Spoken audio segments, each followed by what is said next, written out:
Education उसको वो दे ही नहीं पाती जो उसमें असली में आना चाहिए गुण। Moreover, there are many schools in every nook and corner where this policy has not been properly implemented and been followed. तो ओवरऑल डेवलपमेंट के लिए ये एक इनिशिएटिव है जो सरकार ने लिया है। देखिए, आपको बता दूं कि इस समय जो है एस्लोन इंस्टीट्यूट ऑफ टेक्नोलॉजी के अंदर हूं और यहां पर जो है एक प्रिंसिपल समिट की गई है। दरअसल बताएं कि NEP 2020 के ऊपर जो है ये पूरी जो है समिट आयोजित की गई है। आपको बताएं कि इंस्टाफीड का डिजिटल प्लेटफॉर्म आप लोग देख रहे हैं और इस समय मैं आपके साथ तरुण तायल हूँ।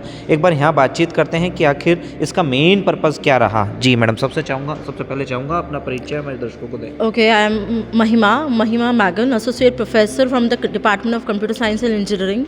I have been working here from the last 6 years. So ये प्रोग्राम हमने स्टार्ट किया है. This is a new initiative we have taken that where we have invited more than 100+ schools, जिसमें सारे different schools from Delhi NCR are been participating. And जो हमारे इस session के 3 स्पीकर्स हैं, they are the renowned speakers from various industry of education system. पहले speaker है हमारे पास doctor Vinay Thakur ji. He is a managing director of NICSC. Moreover, the second speaker is Dr. VK Panchal and the third speaker is Professor Vishal Bhatnagar. Both the 3 speakers are working in the education industry from more than 30 years. और ये पूरा programme हमने आयोजित किया है जिसमें हम different principles के साथ एक न्यू जो नेशनल एजुकेशन पॉलिसी लॉन्च हुई थी 2020 में, उस पर हम बात कर रहे हैं.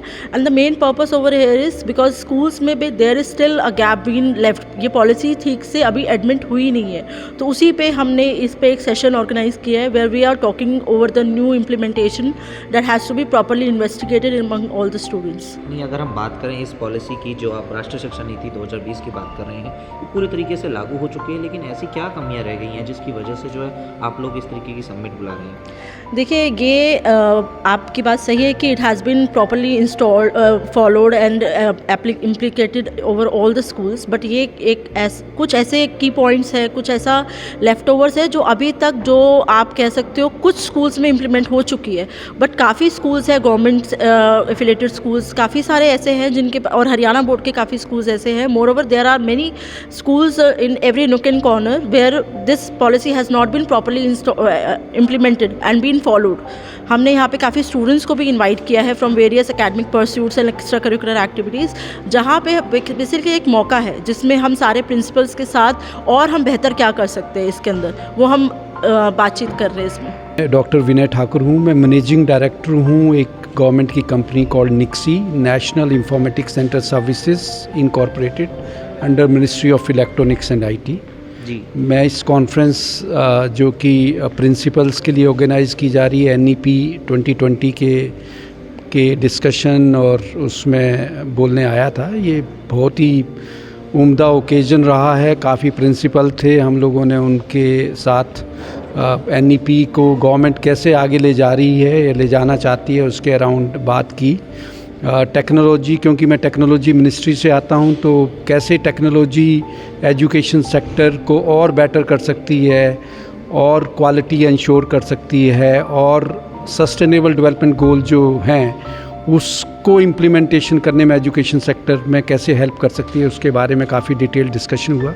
मैं सारे ऑर्गेनाइजर्स को, इस इंस्टीट्यूट को बधाई देना चाहता हूं कि ऐसा उन्होंने कॉन्फ्रेंस ऑर्गेनाइज़ की और आगे भी ऐसे कॉन्फ्रेंसेस ऑर्गेनाइज होती रहें ताकि लोगों को जो गवर्नमेंट के प्रोग्राम हैं और बाकी लोग क्या क्या कर रहे हैं इस एरिया में, उनके अपने एक्सपीरियंस को शेयर करके हम लोग इकट्ठे होकर इस पॉलिसी को कैसे बेटर इम्प्लीमेंट कर पाएँ ताकि पूरे सेक्टर को डेवलप कर पाएँ और बच्चे जो कि भारत का फ्यूचर हैं और उन सब में कैसे उन सब को आगे कैसे ले जा पाएँ ताकि भारत का जो डेवलपमेंट के अराउंड हम लोग काम कर रहे हैं, हम लोगों का ऐसा एस्पेक्ट है कि नेक्स्ट 10-15 ईयर्स में 10 ईयर्स में रादर एक डेवलप्ड नेशन बने, तो उस राह में कैसे बच्चे पर बेटर से बेटर कंट्रीब्यूट कर पाएँ, उस मामले में ये एक बड़ा इम्पोर्टेंट कदम रहेगा. ये इसलिए क्योंकि ये बहुत बड़ा फ्रेमवर्क है.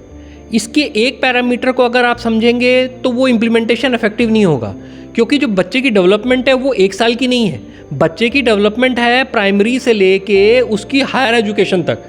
तो कितने साल का है आप सोचिए ना। एक अगर 12वीं बच्चा कर रहा है वो 17 साल में कर रहा है, और 4 साल अगर उसकी एक ग्रेजुएशन या 3 साल की ग्रेजुएशन भी हम मान के चल रहे हैं, तो वो ये इतना बड़ा पीरियड है कि बच्चे में चौतरफा बदलाव आता है। जब चौतरफा बदलाव आएगा तो एक ही पद्धति को, एक मेथडोलॉजी को लेके नहीं चल पाएंगे। हो सकता है कि हमें 5वीं तक बच्चे में कुछ और गुण दिख रहे हैं, 8वीं में उसके कुछ और गुण दिख रहे हैं, तो जो उसके प्रोफेशनल एजुकेशन या उसकी जो जीविका के लिए आगे ज़रूरत है और उसके इंटरेस्ट के हिसाब से वो जो धीरे धीरे करके डाइवर्ट हो रहा है, उसके लिए हमें ज़रूरी है कि सब चीज़ों को टेक्नोलॉजी से लेके entry exit, multiple entry multiple exit और इनोवेशंस, रिसर्च, जो ज़माने के साथ भी चलना है, ये सारी चीज़ें लेके चलना बहुत ज़रूरी है, और इसीलिए it will take a timeline. जी, अगर हम बात करें इसी एनईपी की, एनईपी 2020 के साथ साथ जो है सरकार ने अभी एक अहम फैसला और लेकर आई है कि भी वो 16 साल से कम उम्र के बच्चों को जो है कोचिंग्स वगैरह के लिए जो है प्रतिबंध लगाए गए हैं, उस पर क्या कहोगे? वो भी एक बहुत अच्छा इनिशिएटिव है। क्यों? क्योंकि हमारी जो नॉर्मल एजुकेशन है वो भी इतनी दुरुस्त है कि अगर उसमें ही बच्चों की एक्सपर्टाइज को निकाल के उसी को नर्चर किया जाए तो बच्चा वैसे ही एक्सेल कर रहा है। और उसके लिए हम एक स्पेसिफिक टारगेट ओरिएंटेड स्टडी करते हैं अगर हम किसी भी जगह पे, तो वो टारगेट एजुकेशन उसको वो दे ही नहीं पाती जो उसमें असली में आना चाहिए गुण। चाहे वो रिसर्च ओरिएंटेड हो, चाहे उसको कॉन्सेप्ट देने की बात हो, सिर्फ फार्मूला रट लेगा, वहाँ जाके एक एग्ज़ाम को क्लियर कर देगा और उसके बाद उसका नथिंग। क्यों? क्योंकि ओवरऑल डेवलपमेंट तो हो नहीं रहा उसका। तो ओवरऑल डेवलपमेंट के लिए ये एक इनिशिएटिव है जो सरकार ने लिया है, and it has to be implemented again in a very judicial manner and proper manner.